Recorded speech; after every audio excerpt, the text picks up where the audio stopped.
नहीं चलेगी नहीं चलेगी मोदी तेरी तानाशाही नहीं चलेगी नहीं चलेगी सत्यमेव जयते सत्यमेव जयते मोदी मोदी मोदी मोदी को हटाओ मोदी को हटाओ मोदी तेरी तानाशाही नहीं चलेगी नहीं चलेगी मोदी तेरी तानाशाही नहीं चलेगी नहीं चलेगी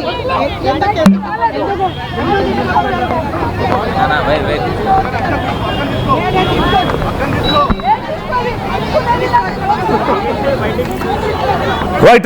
Sridhar, you continue, please. Already Congress ఇచ్చింది ఈ బీజేపీ ఆఫీస్ ముట్టడికి కూడా చాలా జిల్లాల్లో కూడా ఉద్రిక్త వాతావరణం నెలకొని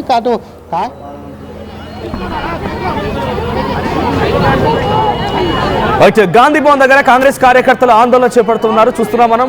మోడీ హటావో దేశ్ కు బచావో నినాదాలతో వాళ్ళకంతా కూడా ఒక హై టెన్షన్ వాతావరణం నెలకొని పోలీసులు భారీ ఎత్తున అక్కడికి చేరుకున్నారు. మహిళా కాంగ్రెస్ నాయకురాలు సునీత అరెస్ట్ చేసే ప్రయత్నం చేస్తున్నారు ఆవిడ్ని. సో అక్కడ కొంతమంది మహిళా కాంగ్రెస్ నేతలు ఉంటే చాలా పెద్ద ఎత్తున అక్కడికి పోలీసులు చేరుకున్నారు. అందరినీ కూడా అక్కడి నుంచి తరలించే ప్రయత్నంలో భాగంగా అరెస్టు చేయడం మనం చూస్తున్నాం. సో విజువల్స్ లో అక్కడ హై టెన్షన్ వాతావరణం నెలకొంది. ఆ విజువల్స్ కనబడుతున్నాయి. ఎక్స్క్లూజివ్ గా ఆర్టీవీ ఇక లైవ్ విజువల్స్ ని చూపించే ప్రయత్నం చేస్తోంది. సో గాంధీ భవన్ దగ్గర ఆ ఉద్రిక్త వాతావరణానికి సంబంధించి ఆ విజువల్స్ చూస్తున్నారు. నేషనల్ హెరాల్డ్ పత్రికని చాలా తక్కువ మొత్తానికే ఆ పత్రికను మొత్తాన్ని కూడా దుర్వినియోగపరిచారు అని చెప్పి ఆ కేసు 2012లో బీజేపీ అప్పటి ఎంపీ సుబ్రహ్మణ్యం ఇచ్చినటువంటి ఫిర్యాదు ఆధారితంగా కేసు తెర మీదకి వచ్చింది. అయితే అసోసియేటెడ్ జర్నల్ లిమిటెడ్ అనేటువంటి ఆ సంస్థ నుంచి నేషనల్ హెరాల్డ్ పత్రిక అనేది ప్రచురించబడింది. 90 కోట్ల రూపాయలు కాంగ్రెస్ పార్టీకి బకాయి పడిందట. ఆ తర్వాత యంగ్ ఇండియా అనేటువంటి కొత్త కంపెనీ స్థాపించారు. ఆ కంపెనీలో సోనియా గాంధీ, రాహుల్ గాంధీ ఇద్దరికి 76% వాటా ఉంది. అయితే 90 కోట్ల రూపాయలు కాంగ్రెస్ పార్టీకి, ఆల్ ఇండియా కాంగ్రెస్ కమిటీ పార్టీకి రావాల్సిన నేపథ్యంలో 50 లక్షల రూపాయలకే చేజిక్కించుకొని 2000 కోట్లకు విలువైనటువంటి ఆస్తుల్ని వాళ్ళు దుర్వినియోగపరిచారనేది కేసు. సో ఆ కేసుకు సంబంధించిన దాంట్లో పలుమార్లు సోనియా గాంధీ, రాహుల్ గాంధీ విచారణకు హాజరయ్యారు. సో మళ్ళీ నోటీసులు రావడంతో కాంగ్రెస్ పార్టీ ఆందోళన చేపడుతుంది. విజువల్స్ లో మనం చూస్తున్నాం. సో మహిళా కాంగ్రెస్ అధ్యక్షురాలు సునీతని అరెస్ట్ చేయడం మనం చూస్తున్నాం. విజువల్స్ లో చాలా మంది పోలీసులు అక్కడికి చేరుకున్నారు. ఉద్రిక్తత పరిస్థితి నెలకొంది. ఎటు చూసినా కూడా హై టెన్షన్ నెలకొంది. సో అక్కడ గాంధీ భవన్ అండ్ బీజేపీ రాష్ట్ర కార్యాలయం చాలా దగ్గరగా సమీపంగా ఉంటాయి. సో ఈ నేపథ్యంలోనే కొంత ఉద్రిక్తత మరింత ఎక్స్ట్రీమ్ అయిపోయింది. సో పక్కపక్కనటువంటి ఈ కార్యాలయాలకి చాలా ఈజీగా వెళ్ళడానికి అవకాశం ఉంటుంది కాబట్టి కొన్ని వందలాది మంది పోలీసులు అక్కడికి చేరుకున్నారు. సో అరెస్ట్ చేసి వారందరికీ కూడా ఒక ప్రత్యేక వాహనం ద్వారా వేరే ప్రాంతానికి తరలించేటువంటి విజువల్స్ మనం చూస్తున్నాం. సో కొంత హై టెన్షన్ నెలకొంది. సో ఆల్రెడీ మహిళా కాంగ్రెస్ నాయకురాల్ని పలువురిని లోపలికి, ఆ వాహనం లోపలికి ఎక్కించారు. సో మోడీకి వ్యతిరేకంగా నినాదాలు కొనసాగుతున్నాయి. సో కొంతమంది మహిళా పోలీసులను అక్కడికి తీసుకువెళ్లారు. మహిళా పోలీసుల నేతృత్వంలో అందరినీ అరెస్ట్ చేస్తూ ఉన్నారు. సో మహిళా నాయకులు అరెస్ట్ అయిపోయారు. సో విజువల్స్ లో కొంత ఎక్స్ట్రీమ్ సిచ్యువేషన్ కనబడుతోంది ఎటు చూసినా కూడా. సో ఆ లైవ్ విజువల్స్ మీరు ఆర్టీవీ స్క్రీన్ పై చూస్తున్నారు. సో ఒకసారి ఆ ఉద్రిక్తతకు సంబంధించిన విజువల్స్ చూద్దాం.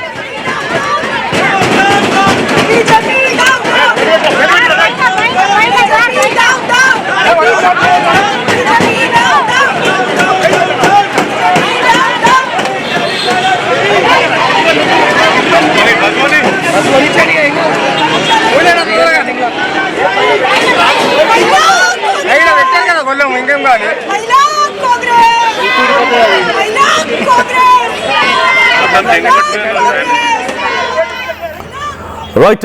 సో కొంత హడావిడి వాతావరణం నెలకొంది. అయితే ఇక్కడ కాంగ్రెస్ శ్రేణులు నిరసన కార్యక్రమానికి పిలుపునివ్వడంతో బీజేపీ కార్యకర్తలు కూడా సిద్ధమయ్యారు. బీజేపీ కార్యకర్తలు ఏం చెప్తున్నారంటే, మేము వారందరినీ తిప్పికొట్టడానికి సిద్ధంగా ఉన్నామని బీజేపీ కార్యకర్తలు చెప్తున్నారు. బీజేపీ కార్యాలయానికి వస్తే ప్రతిఘటించేందుకు, వారిని తరిమి కొట్టేందుకు సిద్ధంగా ఉన్నామని బీజేపీ కార్యకర్తలు, నాయకులు కూడా వాళ్ళ కార్యాలయాల ముందు చాలా పెద్ద ఎత్తున వాళ్ళు కూడా మోహరించి ఉన్నారు.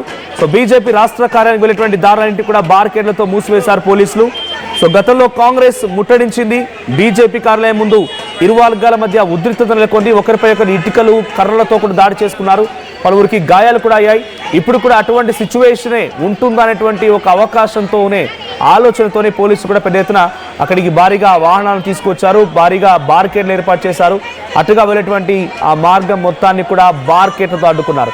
సో అటు కాంగ్రెస్ నాయకులు ఎవరు బయటకు రాకుండా బార్కేడ్ అడ్డుపెట్టడమే కాకుండా, ఇటువైపు బీజేపీ నాయకులు కూడా ఎవరు కూడా బయటకు రాకుండా బార్కేడ్లతో నిలువరించే ప్రయత్నం చేస్తున్నారు. సో విజువల్స్లో మనం చూస్తున్నాం ఎక్స్ట్రీమ్ సిచ్యువేషన్ నెలకొంది, అక్కడ కొంత హడావిడి వాతావరణం నెలకొంది.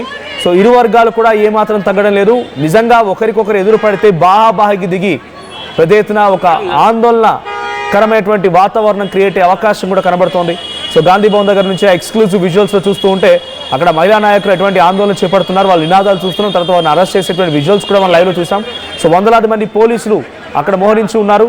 సో ఇప్పటికే మనం చూసాం కరీంనగర్లో సిచ్యువేషన్ ఏంటనేది. కరీంనగర్లో సుధా చైర్మన్ కోమటిరెడ్డి నరేందర్ రెడ్డి కూడా తమ పార్టీ కార్యకర్తల నాయకుల్ని వెంటేసుకొని బండి సంజయ్ కార్యాలయాన్ని ముట్టడించారు. అక్కడ కార్యాలయం దగ్గర వెళ్ళగానే పోలీసులు భారీ ఎత్తున వారు అడ్డుకునే ప్రయత్నం చేశారు. అటువైపు నుంచి బీజేపీ కేంద్ర మంత్రి బండి సంజయ్కి సంబంధించిన అనుచరులు ముఖ్య నాయకులు కూడా అక్కడికి చేరుకొని వాళ్ళు వస్తే నిజంగానే ఇక్కడికి వస్తే మా సత్తా ఏంటో చూపిస్తాం, వాళ్ళ అంతు తేలుస్తామని చెప్పి వాళ్ళు కూడా హెచ్చరికలు జారీ చేయడం చూస్తున్నాం. సో ఇందాక బీజేపీ రాష్ట్ర కార్యాలయం దగ్గర నుంచి ప్రతినిధి శ్రీధర్తో కూడా అక్కడికి దీపక్ రెడ్డి ఉన్నారు. ఇటీవల జూబ్లీహిల్స్ ఉప ఎన్నికల కంటెస్ట్ చేసిన దీపక్ రెడ్డి, మరికొంతమంది బీజేపీ రాష్ట్ర ప్రధాన కార్యదర్శులు కూడా అక్కడ నిల్చొని ఉన్నారు. వాళ్ళు వస్తే వాళ్ళు అంతు తేలుస్తామని చెప్పే రకంగా మేము కూడా సిద్ధంగా ఉన్నామని చెప్పి వాళ్ళంతా అక్కడ మోహరించి ఉన్నారు. సో నిజంగానే ఒకవైపుగా ఎదురెదురుగా వెళ్ళి బాహాబాహి కనుక దిగితే కొంత ఆందోళనకరమైన వాతావరణం చోటు చేసుకునే అవకాశం కనబడుతోంది. కాబట్టి పోలీసులు భారీ సంఖ్యలో మోహరించి ఉన్నారు. అటు బీజేపీ రాష్ట్ర కార్యాలయం, కాంగ్రెస్ పార్టీకి సంబంధించినటువంటి గాంధీ భవన్ రెండు సమీపంగా ఉంటాయి, చాలా దగ్గరగా ఉంటాయి.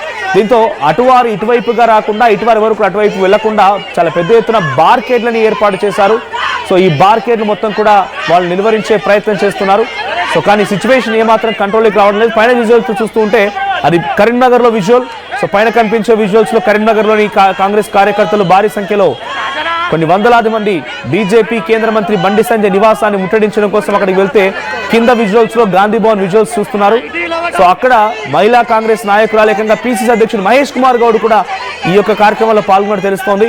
సో అటు అధిష్టానం పిలుపు మేరకి, రాష్ట్ర నాయకత్వం పిలుపు మేరకి ఈ స్థాయిలో ఆందోళన చేపట్టేందుకు బీజేపీ రాష్ట్ర కార్యాలయానికి వెళ్లి తమ నిరసన వ్యక్తం చేసేందుకు కాంగ్రెస్ శ్రేణులు సిద్ధమవుతుండగా బీజేపీ శ్రేణులు కూడా ఏమాత్రం వెనక్కి తిరగకుండా మేము వస్తే మరోలా ఉంటుంది సిచ్యువేషన్, వాళ్ళు కనుక ఇక్కడ అడుగు పెడితే వాళ్ళు అంతూ తేలుస్తామని వాళ్ళు సైతం హెచ్చరికలు జారీ చేసేటువంటి ప్రయత్నం చేస్తున్నారు. సో విజువల్స్లో మీరు చూస్తున్నారు కరీంనగర్ నుంచి మీకు రైట్ సైడ్ విజువల్స్లో ఆ లైవ్ విజువల్స్ చూపించే ప్రయత్నం చేస్తుంది ఆర్టీవీ. అండ్ లెఫ్ట్ సైడ్లో గాంధీ భవన్ దగ్గర నుంచి కూడా ఆ లైవ్ విజువల్స్ చూపిస్తోంది.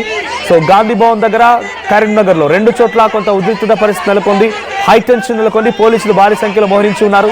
సో ఎటు చూసినా కూడా బీజేపీ వర్సెస్ కాంగ్రెస్ గా ఇప్పుడు ఒక పెద్ద యుద్ధమే జరుగుతుందని చెప్పాలి.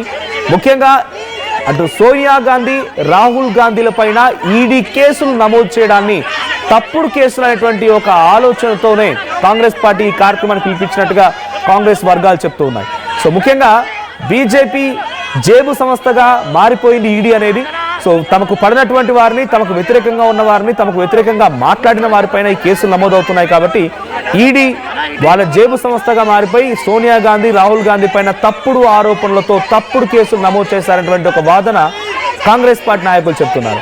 సో ఈరోజు కేవలం తెలంగాణలోనే కాదు, దేశవ్యాప్తంగా కాంగ్రెస్ పార్టీ శ్రేణులకి ఆ పార్టీ అధిష్టానం పిలుపునిచ్చింది.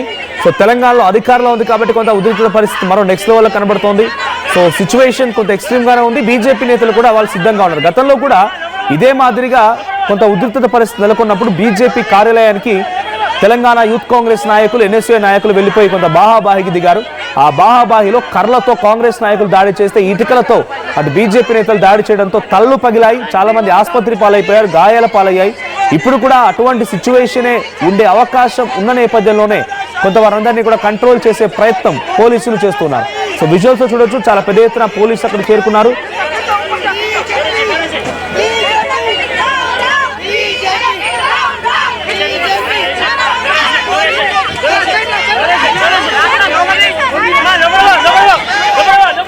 రైట్, విజువల్స్ లో గాంధీ భవన్ దగ్గర సిచ్యువేషన్ ఒకసారి మనం చూస్తున్నాం. ఎక్కడ చూసినా కూడా పోలీసులు మోహరించి ఉన్నారు, చాలా పెద్ద ఎత్తున కార్యకర్తలు కూడా అక్కడ చేరుకున్నారు. ఒకసారి గాంధీ భవన్ దగ్గర ఎటువంటి కొంత ఆందోళన వాతావరణం, కోలాహల వాతావరణం నెలకొంది. ఆ విజువల్స్ చూద్దాం.